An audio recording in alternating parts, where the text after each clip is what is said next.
मुंबई में दशहरे के अवसर पर आज शिवसेना के दोनों धड़े अलग अलग रैलियां कर अपनी ताकत का प्रदर्शन करने जा रहे हैं। जून में बगावत कर उद्धव ठाकरे से सीएम की कुर्सी पर काबिज हुए एकनाथ शिंदे मुंबई के बांद्रा कुर्ला कॉम्प्लेक्स यानी बीकेसी स्थित एमएमआरडीए मैदान में रैली करेंगे। 8 बजे ही संबोधित करेंगे। 8 बजे का ये समय उन्होंने क्यों चुना है? 8 बजे का समय चुनने के पीछे एक बड़ी वजह है। ये वजह इस रिपोर्ट में हम आपको बताने जा रहे हैं। लेकिन ये भी बता दें कि शिवसेना प्रमुख उद्धव ठाकरे भी मध्य मुंबई स्थित शिवाजी पार्क, जहां पर अभी तक परंपरागत रैली शिवसेना की होती आई है, वहां पर गरजेंगे। निश्चित तौर पर इन दो रैलियों के बीच में एक जबरदस्त कंपटीशन देखने को मिलेगा। इन रैलियों को देखते हुए मुंबई पुलिस ने सख्त सुरक्षा इंतजाम किए हैं। यह पहला मौका होगा जब उद्धव ठाकरे के बेटे और शिवसेना नेता आदित्य ठाकरे पार्टी की दशहरा रैली को संबोधित करते दिखाई देंगे। करीब 10 साल पहले शिवसेना ने इसी रैली से उन्हें सियासी मैदान में उतारा था और स्वास्थ्य कारणों की वजह से हमने आपको एक रिपोर्ट में डिटेल में बताया कि उद्धव ठाकरे इस रैली को संभवतः संबोधित न करें।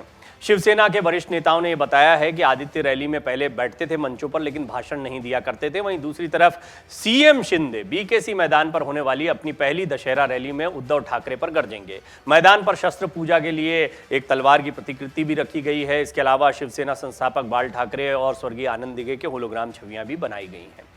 अब जो सूत्रों के अनुसार जानकारी मिली है उसके मुताबिक मुख्यमंत्री एकनाथ शिंदे रात 8 बजे से भाषण देना शुरू करेंगे। इसको लेकर चर्चाएं तेज हो गई हैं। शिंदे रात 8 बजे ही भाषण क्यों देंगे, इसके पीछे का कारण क्या है? आपको बता दें कि डिप्टी सीएम देवेंद्र फडणवीस की तरह अब सीएम एकनाथ शिंदे ने भी पीएम मोदी की नीतियों को अपनाना शुरू कर दिया है। वो भी मोदी के स्टाइल या यूं कहें कि उनके जीवन शैली से प्रभावित हैं। प्रधानमंत्री नरेंद्र मोदी ने अब तक कई मौकों पर रात 8 बजे लाइव आकर देश को चौंकाया है। अब मुख्यमंत्री एकनाथ शिंदे भी रात 8 बजे ही अपना भाषण दशहरा सभा को देंगे। ऐसे में इस बात के कयास लगाए जा रहे हैं कि एकनाथ शिंदे उद्धव ठाकरे को फिर झटका देंगे। महाराष्ट्र की राजनीति में सस्पेंस बढ़ गया है। यही कारण है कि शिंदे ने अपने भाषण देने का समय रात 8 बजे चुना है। शिंदे ने हाल ही में कहा था कि बहुत से लोग हमारे साथ आने को तैयार हैं, वो दशहरा मेले में प्रवेश करेंगे। मुख्यमंत्री शिंदे ने विश्वास जताया कि दशहरा सभा में करीब 2.5 से 3 लाख कार्यकर्ता आएंगे। एकनाथ शिंदे ने नेताओं को निर्देश देते हुए कहा, दशहरा सभा के लिए आने वाली ट्रेनों के लिए 10 मैदान बुक किए गए हैं। आने वाले श्रमिकों के लिए भोजन, पानी और शौचालय की उचित व्यवस्था की जाए। ये कार्यकर्ता हमारे लिए आ रहे हैं, इसलिए हम इन्हें नजरअंदाज नहीं कर सकते हैं। अपनी रैलियों को कामयाब बनाने के लिए शिवसेना के दोनों गुटों ने पूरी ताकत झोंक दी है। शिंदे के गढ़ ठाणे से बांद्रा के बीकेसी मैदान पर शिंदे गुट के कार्यकर्ता सैकड़ों बसों में बैठकर पहुंच रहे हैं। ठाणे से करीब 40,000 लोग रैली में शामिल होने आ रहे हैं। उधर उद्धव ठाकरे की भी ऐसी ही तैयारियां हैं। उनके कार्यकर्ता भी शिवाजी पार्क में बड़ी तादाद में पहुंच रहे हैं। जून में एकनाथ शिंदे के नेतृत्व में शिवसेना विधायकों ने बगावत की थी।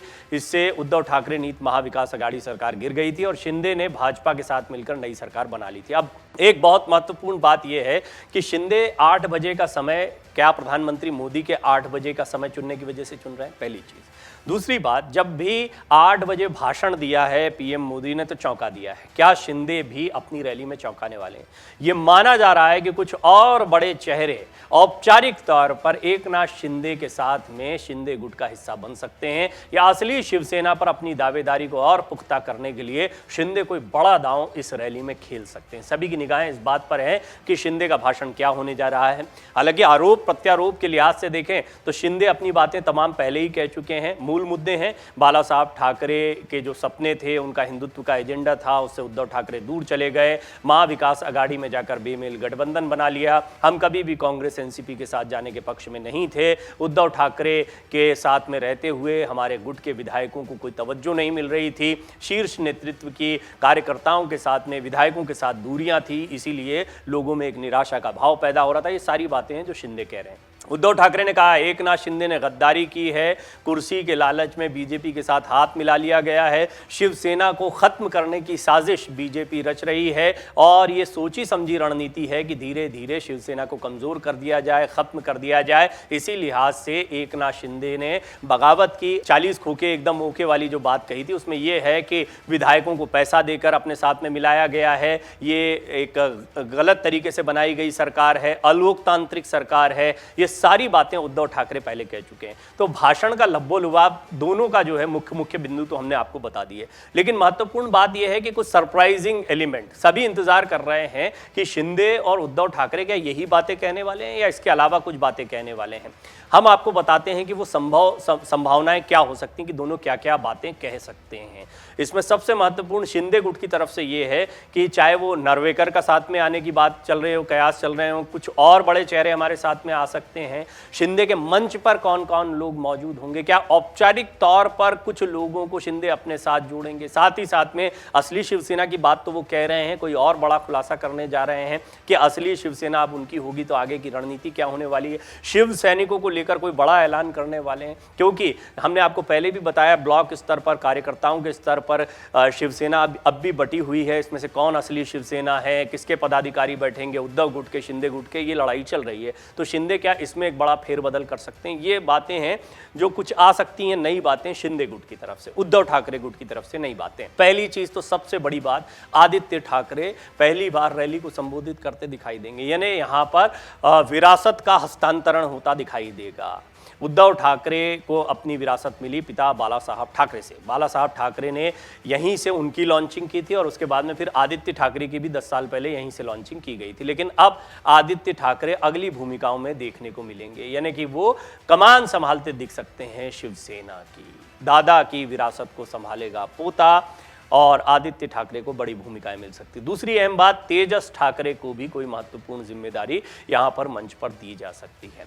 सबसे महत्वपूर्ण बात, दोनों के साथ में भीड़, और भीड़ में भी शिव सैनिक कितने हैं। निश्चित तौर पर एकनाथ शिंदे मुख्यमंत्री हैं, बीजेपी का साथ है, बहुत बड़ी भीड़ यहां पर देखने को मिल सकती है। तमाम संसाधन उन्होंने लगा रखे हैं, बसें भर भर कर आ रही हैं, ठाणे ही उनका जो अपना क्षेत्र है वहां पर उनका जबरदस्त असर है। तो ये सारी चीजें तो देखने को मिलेंगी, लेकिन सबसे महत्वपूर्ण बात यह होगी कि दोनों रैलियों में कितने लोग इकट्ठा होते हैं।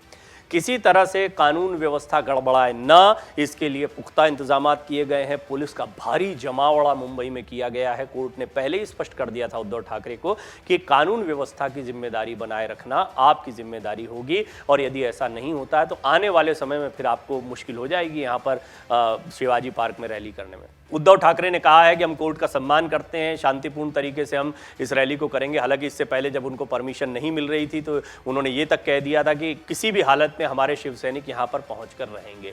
टकराव से बचने की स्थिति भी एक देखने को मिली। हालांकि एक बड़ी जीत मानी जा रही है कि शिवाजी पार्क में उद्धव ठाकरे संबोधित कर रहे हैं, ये अपने आप में उनके लिए एक बहुत बड़ी राहत की बात है, क्योंकि शिवाजी पार्क वो जगह है जहाँ पर बाला साहब ठाकरे पिछले 60 सालों से संबोधित करते आए थे। उनकी यादें जुड़ी हुई हैं, इमोशंस जुड़े हुए हैं शिव सैनिकों के, लिहाजा उनके लिए एक अपर हैंड तो देखने को मिलता है जब वो शिवाजी पार्क में अपने शिव सैनिकों को संबोधित करेंगे। कुछ भी हो, ये दशहरा महाराष्ट्र की सियासत के लिए बहुत अलग, बहुत दिलचस्प साबित होने वाला है, और आज भाषण में बहुत कुछ निकल कर आ सकता है।